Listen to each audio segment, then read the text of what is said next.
Hi, you've learned basic English, but do you know the expressions native speakers actually use? Today, we're teaching you 20 real expressions that will make you sound natural and confident.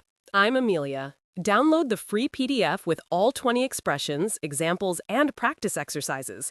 Subscribe and let's start learning what real English sounds like. Let's go. Amelia, let me ask you something. When you talk to native English speakers, do you notice they use phrases that aren't in textbooks? All the time. They say things in ways I don't expect. That's what confuses me sometimes. Exactly. Today, we're fixing that. Real English is different from textbook English. Native speakers use expressions. These are short phrases that have special meanings beyond the literal words. So, it's raining cats and dogs doesn't mean actual cats and dogs are falling from the sky? Perfect example. It just means it's raining very hard. Today, we're teaching you 20 of these expressions, and they all appear in real conversations every single day. Great. So, where do we start? We start with expressions you'll hear when people talk about time and frequency. The first expression is all the time. This means very often or constantly. For example, I drink coffee all the time. It means I drink coffee very frequently, not just occasionally. That's different from just saying, I drink coffee. Yes, all the time adds emphasis and frequency. The next expression is once in a while. This means occasionally or sometimes. I go to the beach once in a while means you don't go often, but you go sometimes. So, all the time is frequent, and once in a while is rare. Exactly, they're opposites. Now, another important expression is these days. This means in the present time or recently.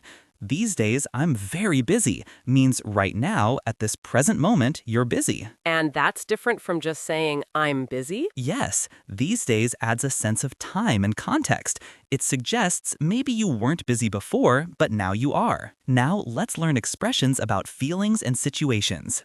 We've covered time expressions, all the time, once in a while, and these days.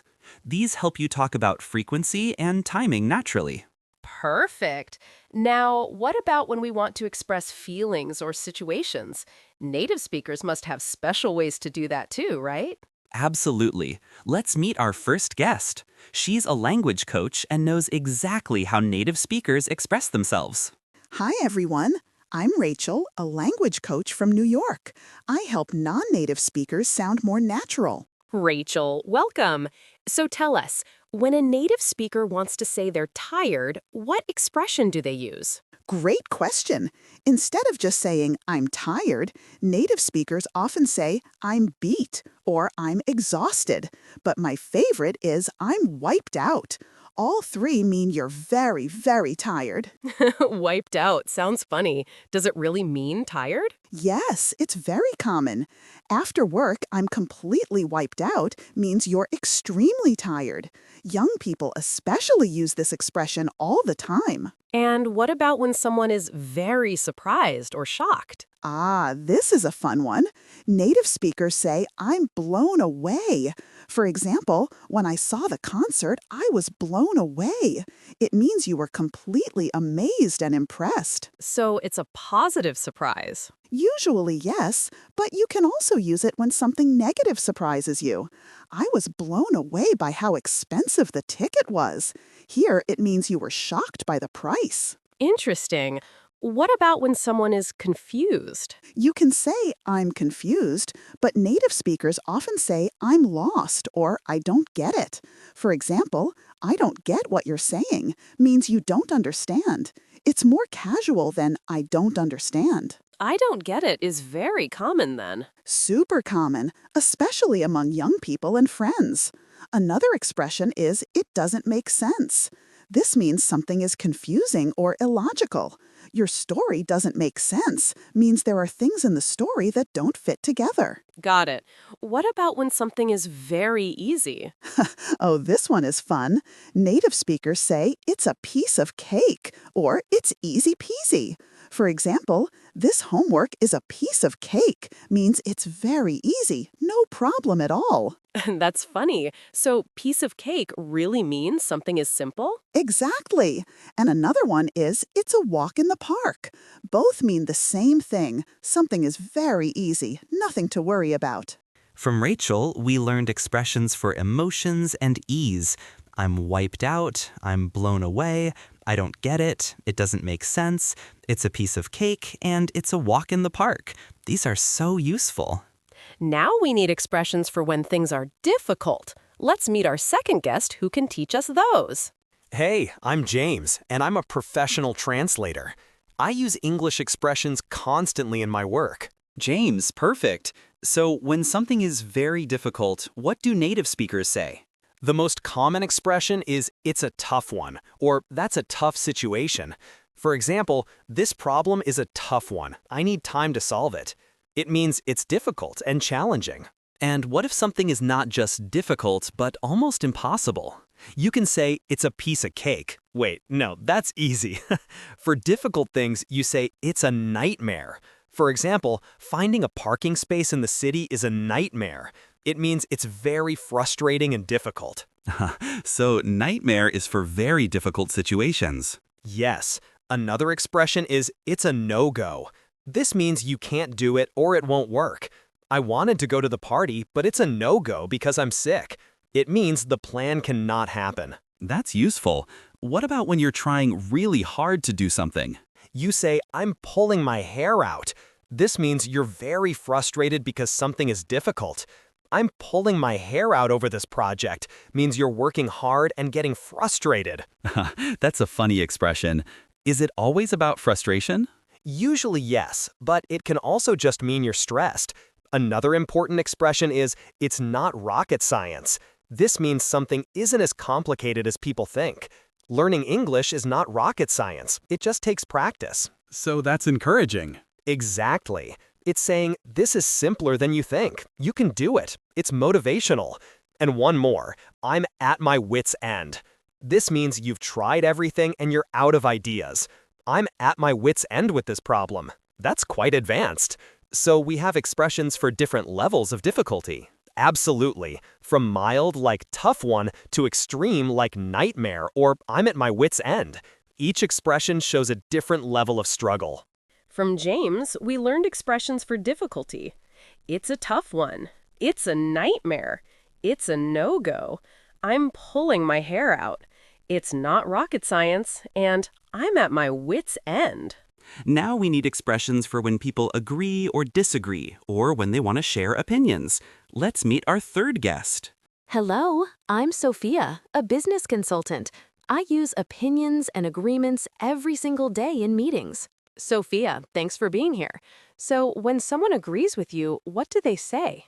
The most natural expression is, "You're absolutely right," or just "absolutely."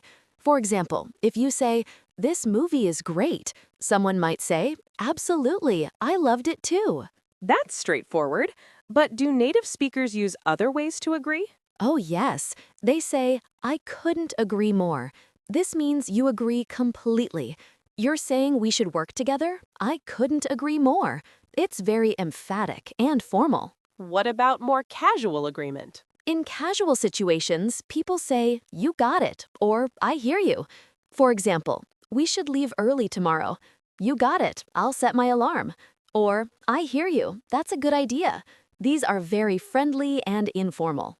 You got it. Sounds like from a spy movie. It does, but it's really common. Now, what about when someone disagrees? The polite way is, "I see your point, but." For example, "I see your point, but I think we should try a different approach." You acknowledge their opinion while disagreeing. That's diplomatic. Are there stronger ways to disagree? Yes, you can say, "I have to disagree," or "I'm not sure I agree." These are more direct. And if something is clearly wrong, you might say, "That doesn't add up." This means the information doesn't make sense or seems incorrect. So that doesn't add up is like saying something is wrong. Exactly. And one more powerful expression, "I beg to differ." This is formal and shows you strongly disagree. I beg to differ. I think your numbers are incorrect. It's polite but firm. From Sophia, we learned expressions for agreement. You're absolutely right. I couldn't agree more. You got it, and I hear you. And for disagreement, I see your point, but that doesn't add up, and I beg to differ. These are so important for real conversations. Now let's practice these expressions all together in a role play. Let's pretend we're coworkers planning a project. I think we should start immediately, but Amelia disagrees. Let's see how we use these expressions naturally. Okay, I'm ready. So, I've been thinking, we should start this project right away. These days, time is everything. I see your point, but I'm not sure we're ready. I'm still pulling my hair out trying to understand the requirements. Come on, it's not rocket science. We can figure it out as we go. I have to disagree. That doesn't add up for me. We need more time to plan. Okay, I hear you. But what if we start with just the first phase? That could be a piece of cake. That's actually a good idea. I could agree with that approach. You're absolutely right about starting small. Great, so we start small next week? I couldn't agree more, but we need to plan this carefully first. Perfect, you got it. Let's schedule a meeting tomorrow to plan everything. Deal. I'm so relieved. I was totally wiped out from all this stress. See? We used 10 expressions in one conversation, and it sounded completely natural. Did you hear how natural that conversation was? We used, I see your point, but I have to disagree, it's not rocket science, you're absolutely right, I couldn't agree more, and many more. And they all work together to create a real productive conversation. These expressions are what native speakers actually use in business, in casual settings, everywhere. Now it's your turn. Write a short dialogue in the comments using at least 3 of these expressions. Show us how you would use them. Amelia, let's review all 20 expressions we covered today. Ready? Ready. Let's go through them. Okay, first group, time and frequency. All the time, once in a while, and these days. Second group, emotions and ease. I'm wiped out, I'm blown away, I don't get it, it doesn't make sense, it's a piece of cake, and it's a walk in the park. Third group, difficulty. It's a tough one, it's a nightmare, it's a no-go, I'm pulling my hair out, it's not rocket science, and I'm at my wit's end. And the final group, opinions and agreement. You're absolutely right. I couldn't agree more. You got it. I hear you. I see your point, but that doesn't add up, and I beg to differ. That's all 20. Each one is used constantly by native speakers. Wow, 20 expressions in one episode? These are game changers for your English. Let's recap what we learned. We covered expressions for time and frequency, emotions and ease, difficulty and challenges, and agreement and disagreement. Each group helps you in different situations. When you talk about your day, you'll use time expressions. When you have conversations with others, you'll use emotional and opinion expressions. And the most important thing, these are not optional. Native speakers use these expressions every single day. If you want to sound natural and confident, you need to know them. Here's your homework. Pick your 3 favorite expressions from today. Write 1 sentence using each expression in the comments. Then try using them in real conversations this week. Download the free PDF in the description and first comment. It has all 20 expressions, definitions, example sentences, and a practice dialogue. You can print it and study it anytime. Subscribe for our next episode, 10 advanced expressions that make you sound like a native speaker. We're going even deeper. Click thumbs up if you found these expressions helpful. Every like helps us make more content for English learners like you. Thank you to Rachel, James, and Sophia for sharing how native speakers really talk. Your insights are so valuable. And thank you for spending these minutes with us. You're investing in your English fluency right now, and we're so proud of you. Keep practicing these expressions. Use them in conversations this week. The more you use them, the more natural they become. We'll see you in the next episode. Keep speaking English with confidence. Bye, everyone. See you next time. Goodbye.